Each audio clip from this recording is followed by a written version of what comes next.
알고 계신 분들 있으실까요? 이 드라마나 영화 보신 분들 아무도 몰라요? 이거 영화나 드라마? 좀 오래돼서 그런가? 이거 변호인 이 영화는 그 노무현 전 대통령이 실제로 있었던 사건을 각색을 해서 만든 영화거든요. 주요 내용은 이제 노무현 대통령께서 이제 정치인이 되기 전에 원래는 부동산이나 조세 변호사를 하고 있다가 억울한 사건을 당한 이제 의뢰인을 만나게 돼요. 그래서 그 사람을 돕는 과정 중에 자신의 마음이 바뀌어서 공익 변호사가 되는 과정을 그린 영화입니다. 그래서 이 사건을 통해서 이제 노무현 대통령께서는 이제 정치에 관심을 가지게 돼서 이제 공익 변호사로 활동하다 정치인 그리고 대통령이 되게 되는 과정이 있습니다. 그리고 이 무법 변호사 이거는 약간 각색한 드라마인데요. 어떤 내용이냐 하면은 변호사가 나와서 법으로만 이제 악당대로 혼내주기가 힘들잖아요. 그러다 보니까 액션 활극을 펼칩니다. 홍길동처럼 낮에는 변호사처럼 활동을 하다가 이제 밤이나 아니면 또 어둠의 길에서는 이제 폭력을 써가면서 문제를 해결해 가는 과정을 그린 드라마고요. 이 동네 변호사 조드로 이거는 박신양 배우가 이제 주연을 해가지고 한 영화인데 검사였었다가 이제 검찰 내에서 좀 억울한 일을 당하고 검사를 그만두고 이제 변호사가 되게 됩니다. 그러면서 이제 거대 기업이라든지 정치인들과 맞서서 정의를 수호한다라는 내용을 담고 있는 드라마였습니다. 그래서 이거는 2010 몇 년도에 나온 거고요. 이거 2018년인가 19년 드라마예요. 그리고 이것도 뭐 그 정도 드라마여가지고 혹시나 아시나 해가지고 이렇게 변호사들이 나온 영화나 드라마들을 소개해드리려고 먼저 이렇게 꺼내게 되었고요. 이제 법조인에 대해 좀 알아보도록 하겠습니다. 법조인은 바로 법률을 적용하는 법률 업무 종사자를 의미하는 겁니다. 엄청 넓은 뜻이에요. 법률과 관련된 게 법조인으로 이렇게 엮여지지만 아까 전에 말했던 뭐 변호사, 검사, 판사 이것만 법조인일 것 같지만 실제로는 공무원들도 법조인이에요. 행정법을 적용해서 우리의 일상생활에 있는 문제를 풀기 때문에 그분도 일종의 법률가라고 볼 수 있고요. 그리고 또 법무사 그분들은 이제 뭐 다양한 업무를 하기는 하지만 이제 뭐 대표적으로 등기 업무 같은 걸 하시는 분들이신데 그분도 법조인이라고 볼 수가 있고 노무사 노동 문제를 해결해 주시는 분들 그리고 뭐 세무사 그런 분들은 세법 문제를 해결해 주시죠. 모두 다 넓은 의미에서는 법조인이라고 할 수 있어요. 근데 우리가 일반적으로 우리나라에서 법조인이라고 하면 변호사, 검사, 판사 이분들을 의미를 합니다. 그리고 제가 변호사이기 때문에 오늘은 변호사에 대해 좀 자세히 알아보려고 그래요. 하면서 돈을 안 주는 거예요. 그러다 보니까 이제 돈 받아와요. 1,000원 빌려줘도 그 1,000원이 얼마나 소중합니까? 저 학생 때 1,000원 못 받아가지고 돈 달라고 두세 번 이야기한 적도 있었는데 뭐 그런 문제 이제 어른이 되면 그런 문제가 이제 1,000원에서 10,000원에서 뭐 더 크게는 이제 10,000,000원 그렇게 되다 보니 그런 돈을 받아주는 역할 그리고 형사로서는 폭행죄, 상해죄, 별도죄, 사기죄 그리고 요즘 뉴스에 많이 나오는 음주운전 같은 사고를 일으킨 사람들도 있지만 또 피해를 입은 사람들도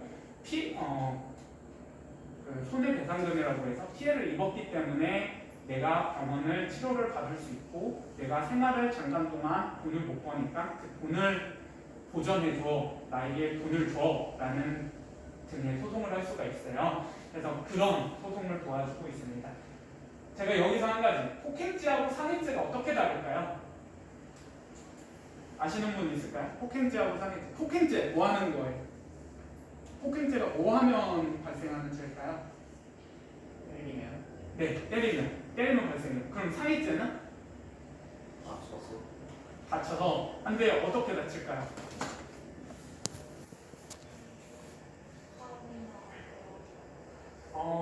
여기서 제가 말씀드리고 싶었던 건 폭행죄하고 상해죄는 비슷한 죄예요. 내가 누군가를 때리면 폭행죄가 성립을 합니다. 근데 그 사람이 다쳤어요. 때려는 맞아서 다치고 그러면 상해죄가 될 수가 있어요.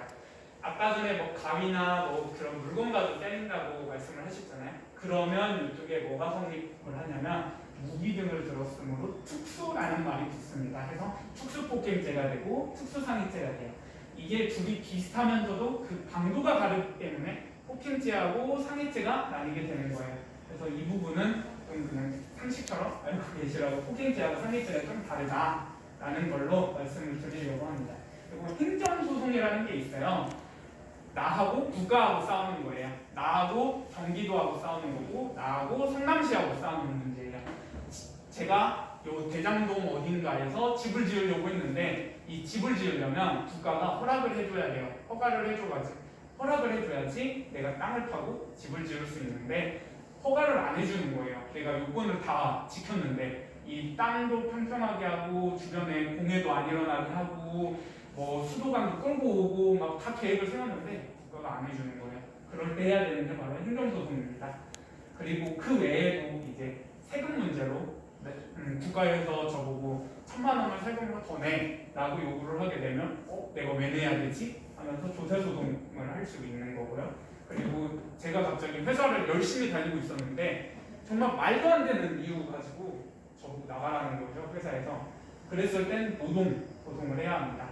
그리고 제가 집에서 잘 살고 있었어요. 그런데 갑자기 옆에 아파트가 들어선다는 거예요. 하면서 밤 늦었는데 땅이 울리고 쾅쾅쾅 소리가 나고 그러는 거예요. 그러면 나 이 소리 때문에 못 살겠어. 나에게 살 수 있도록 좀 도와줘. 라고 법원에 요청을 하게 되는 소송이 행정소송입니다. 그리고 소비자 문제, 대표적으로 예를 들어서 아마존 아니면 11번가 그런 데서 내가 물건을 샀어요. 나 갤럭시 탭이 갖고 싶은데 하면서 시켰는데 그쪽에서 보내온 물건이 펜을 쓰려고 하니까 펜이 안 써져. 고장난 거잖아요. 맞죠? 고장난 물건을 어떻게 내가 고침을 받는지, 수리를 받는지 그런 문제가 소비자 분쟁이 됩니다. 그리고 뭐 그 외에도 금융, 제조물 책임, 국제거래 등이 있는데 여기서 한 가지만, 제조물 책임만 좀 더 알려드리면 대표적으로 핸드폰 많이 다 있으시죠? 스마트폰 다 있는데 충전을 하고 자고 있었어요. 근데 갑자기 스마트폰이 펑! 하고 터져버렸어요. 하면 이거 어떻게 배상받아야 되냐면 손해배상을 받는데 우리나라에서는 이 제조물 책임법이라는 게 있습니다. 이 거에 해당을 하는 경우에 저는 그 핸드폰을 만든 제조사가 이게 실제로 일어난 손해보다 법에서 정한 손해를 배상을 해줘야 돼요. 그 손해가 한 보통은 3배 정도 되거든요. 그러니까 예를 들어서 내가 손해를 본 게 10만 원어치다. 그런데 이 법에 의하면은 최대 30만 원까지 받을 수 있게 된다든지 그런 이제 책임을 물게 되는 법이 제조물 책임법입니다. 그래서 이 거래에서 문제가 발생을 안 하기 위해서 기업들은 많은 고민을 합니다. 그리고 그 과정에서 이제 법조인들에게 이거 어떻게 하면 문제가 안 생길까요? 라는 부분을 이제 많이 물어봐요. 그러면서 이제 기업자문 변호사라는 새로운 분이 생겼고 이쪽에서 일하시는 분들도 매우 많습니다. 그리고 이런 기업자문 하느냐고 비용이 많이 들고 시간도 많이 걸리다 보니 차라리 이런 무리회사가 없으면 저희를 보러 오지 않습니다. 다 문제 있는 분들이기 때문에 내 말을 잘 들어주길 원해요. 내가 A라는 소리를 하면 A가 그렇구나 라고 들어주길 원하지 내 사정은 A인데 그래요? 그런데 B 이렇게 던져주면 그런 변호사는 좋은 변호사가 아닙니다. 의뢰인이 뭘 원하는지 약간 들어줘야 돼요. 경청. 그리고 교류도 계속 필요해요. 그냥 듣기만 해서는 안 되고 이 사람과 관련해서 이 사람의 문제하고 관련해서 내가 어떻게 피드백을 줄 수 있는지 이런 교류하는 마음도 필요하고 사건을 매우 꼼꼼하게 이제 분석을 하고 관심을 가져서 열정적으로 이 문제를 해결하기 위해 예를 들어서 나는 성남에 있지만 사건이 부산에서 발생했다 하면 부산으로 쫓아가서 이 사건을 해결하기 위해 노력하는 것도 좀 필요해요. 이게 바로 열정이죠. 그리고 끈기, 책임감, 정의감. 우리가 많이 아는 변호사들, 검사들 다 사회의 정의를 구현하기 위해서 나오잖아요. 드라마나 소설이나. 그런 정의감도 매우 중요해요. 근데 제가 생각했었을 때 가장 중요한 건 이겁니다. 나를 믿지 않고 묻는 마음. 왜 이걸 선택을 했냐 하면은 여러분들 시험을 보시잖아요. 어떤 분들은 전교 1등 하시는 분들도 있고 어떤 분들은 반 1등 하실 수도 있고 아니면 자기가 목표한 걸 이제 성취하시는 분들도 있을 거예요. 근데 전교 1등 했다고 해서 전 과목 시험을 만점 받는 분들은 정말 드물어요. 한 3년 동안 3년 동안 이제 학교 다니면서 한 번 있을까 말까 한 정도인데 그 하나를 틀렸는데 난 전교 1등 했어 괜찮아 하면 그냥 문제 모르고 가는 거예요. 내가 틀렸을 때 왜 내가 틀렸지?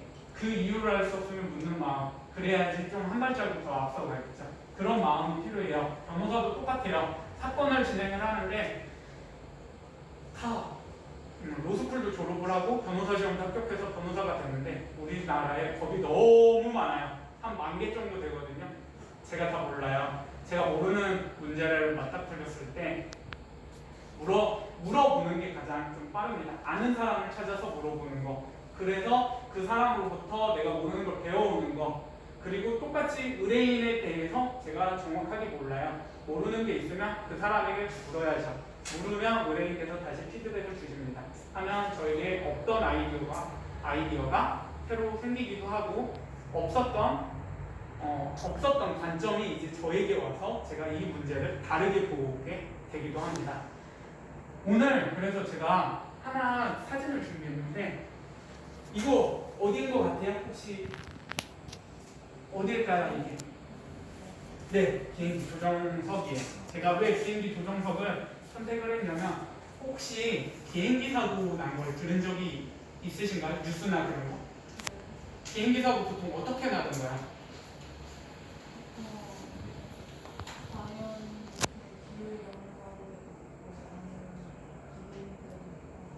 네, 여러 가지 문제가 있죠.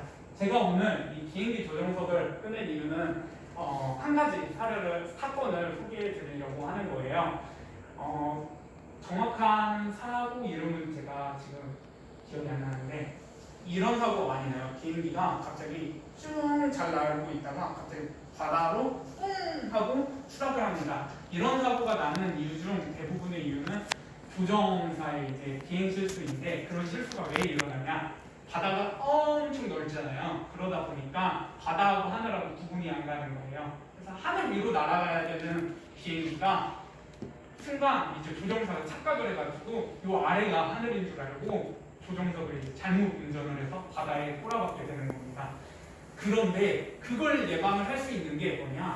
바로 이 비행기 조정석의 고도가 측정이 되거든요. 그리고 이게 기울였는지 안 기울였는지 그런 게 다 측정이 되는데 이런 사고가 나는 대부분의 이유는 내가 여러 번 운전을 해봤으니까 나 비행기 한 1000번 내가 이거 몰아봤어 하니까 여기서는 이렇게 조종하는 게 맞아 하고 나를 믿고 가다가 어느 순간에 삐삐삐 울려가지고 확인을 해보니 내가 더 이상 손 쓸 수 없는 상태에 와서 이제 비행기가 추락을 하고 있어서 바닷가에 바다하고 이제 딱 부딪혀서 이제 비행기 사고가 나게 되는 경우가 많다고 합니다. 그래서 비행기 조정사는 항상 이 계기판을 봐야 돼요. 계기판을 확인하면서 내가 얼마나 잘 알고 있는지, 내가 제대로 운전을 하고 있는지 확인을 해야 합니다. 법률가도 마찬가지고요. 여러분들이 삶을 살면서도 마찬가지예요. 법률가는 일을 하면서 법전을 봐야 됩니다. 내가 이 사건 여러 번 해봤어 라고 하면서 나를 믿고서 진행을 하면 법과 상관이 없이 내 생각대로 흘러가는 사건들이 있을 수가 있어요. 그러면 궁극적으로 이제 나에게 사건을 맡긴 의뢰인에게도 피해가 갈 수가 있고 나도 스스로 이제 발전을 하지 못하고 할 수가 있게 되겠죠.